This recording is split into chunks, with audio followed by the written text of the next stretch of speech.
Around the grounds, around the grounds, around the grounds in Christian education.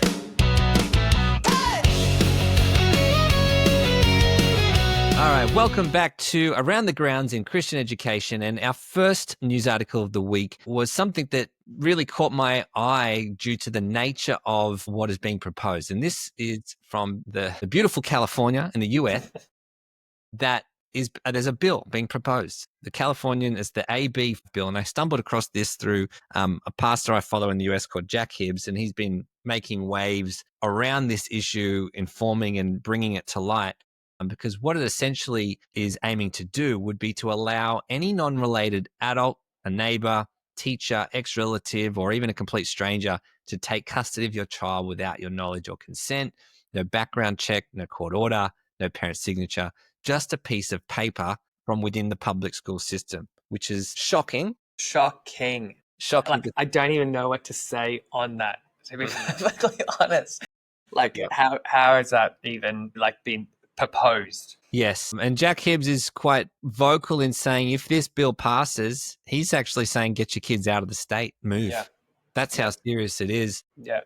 And he's, claimed it's the most dangerous bill that we've ever seen. And it's being pushed right now by lawmakers in Sacramento. So he's calling on all parents to show up at the Capitol there on August 19 to make their voices heard, which I think is a very worthwhile thing to do if you are able to, and that is where you are. I'll play a short clip of just to give a bit more context of this bill coming from Jack himself. So he's done quite a good job of rallying support, different people online talking about the bill. So hopefully we see a back down from the government there. Yeah. Yeah. It reminds me sort of during the whole COVID time.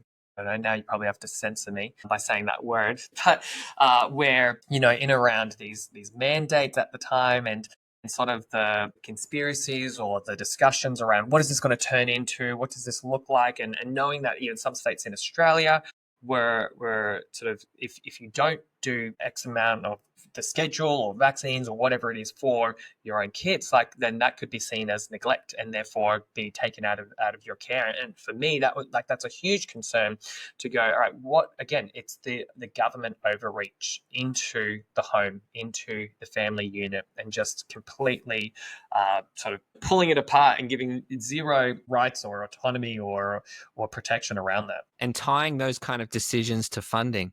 And so if you're not going ahead with that, you're going to lose your funding. It's going to be seen, as you said, as neglect. And I can say I've spoken to families within the public system in Australia where there's maybe not as brutal in its application as this bill, but it does give certain people within the school system powers to disconnect that connection from families. And that's only been brought to my attention in recent months. So it seems to be that's happening here too, just in a different way.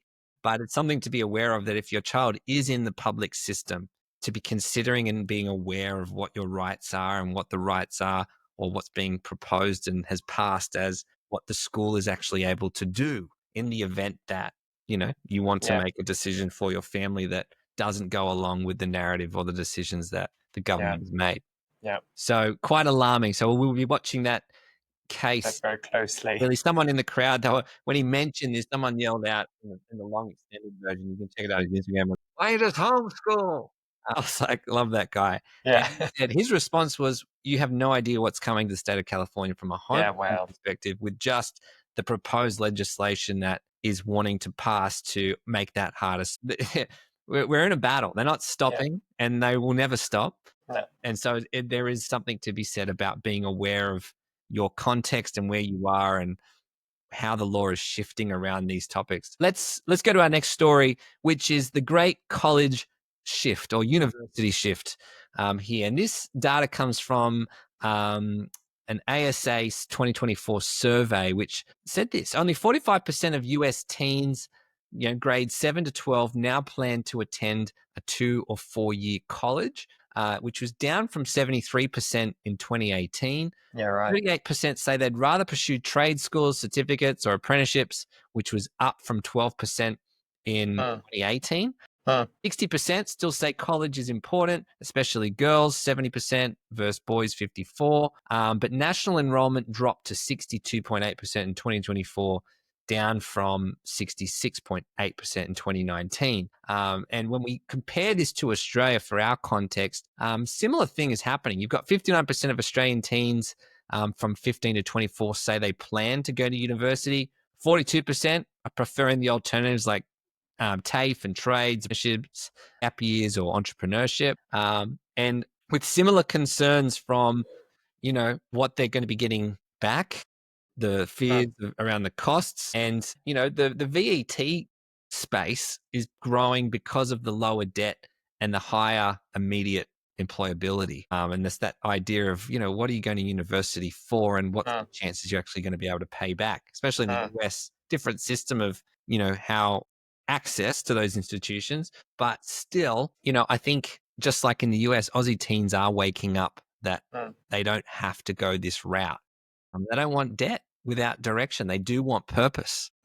And so that shift, I think we are seeing in that Gen Z age bracket, that they want pathways that match their divine design, which is awesome. I love that. Yeah, and it's a very sort of interest based and intentional, and I've shifted hugely in this sort of space around my own sort of trajectory and personal growth, and stepping out of sort of that educational leadership space into entrepreneurship myself, and the opportunities that come from that, and it's not easy, but the opportunities that come from sort of either starting your own business or doing a trade that is laborious, because of how, especially now, things are shifting with AI being able to take over some of the typical roles or jobs that a lot of people sort of go to university for and train to do. But like, if you look at the jobs and the who's making the most money, that at the top, which is unlimited, is the business owner. And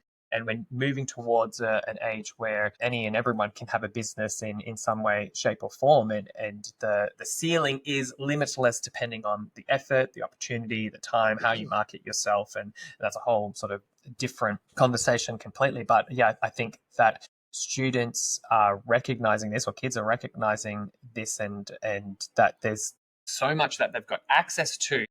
They don't have to follow a particular trajectory, and they can do something that, as this whole podcast episode has been about what they're interested in and what they're designed to do. And then they can sort of make money or make business or make relationships or whatever it is from that. And again, Instagram, my main source of truth, that this generation is going to apparently be have the most amount of millionaires or people making their own money than any other generation before them, because of the opportunities and people moving into this trajectory rather than going, I'm following the system, I'm getting into university, and I'm hitting a job with a capped salary. I mean, Kiyosaki's been talking about this for decades, right? Yeah. I'm Love Kiyosaki. reading his book with a student, I think I mentioned in early episodes. And even though, it was written to that, I think the 90s, it's still as relevant today. The principles are the same.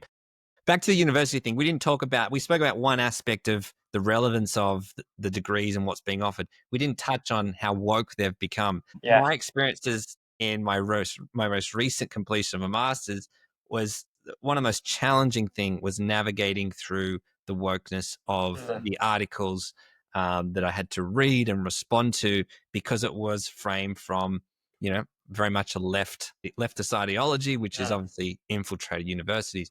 And I've got some information here on that supports this, right? So University of California system has removed standardized testing. You might think, oh, that's good, but it's part of their equity policy, raising concerns about academic rigor. So it's just, let's just let everyone in, based on, the different labels that you have. Some universities now require DEI, so diversity, equity, inclusion statements, just to apply for a faculty role. So you're being almost graded on how many boxes you tick within their framework. In 2024, most people, if you were sort of paying attention in that space, would have seen Harvard facing legal battles over its race-based admissions policy following SCOTUS ruling striking down affirmative action. Women's only events, excluding men, and the LGBTQ plus centers hosting drag shows for students, even in the K-12 arena. In one college, math students were required to reflect on their math privilege. First years. I have zero math privilege, by the way. Yeah. Math is apparently now racist too in that framework, which was, just incredible. And then obviously, last year, this year, we're seeing an incredible rise of anti-Semitism on campuses. There's been anti-Semitic chants, threats, hostile environments for Jewish students. And a lot of them are actually pulling out because of safety concerns. I mean, it's totally understandable. And we're seeing that spike in the West, the UK, Canada, Australia. Yeah.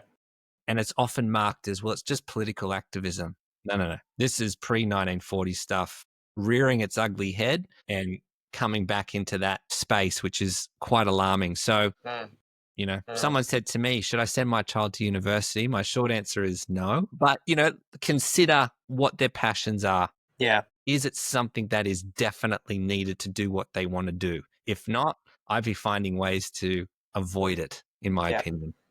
Yeah, 100% agree. Yeah, I did some research a couple of years ago in this space around how did these universities fall away from their sort of really established good Christian heritage, and it's quite alarming, and I don't have time for it now, but I second that there's that university.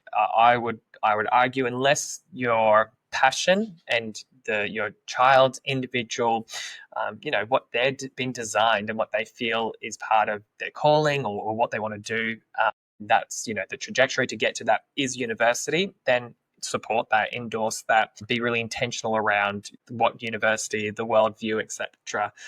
But yeah, again, I think that as parents and then also as educators, if we're focusing on the individual, the design, what their strengths are, and how they are going to make an impact in the world based on that, us discipling them through that, then that's the trajectory. It doesn't have to follow a set system or way.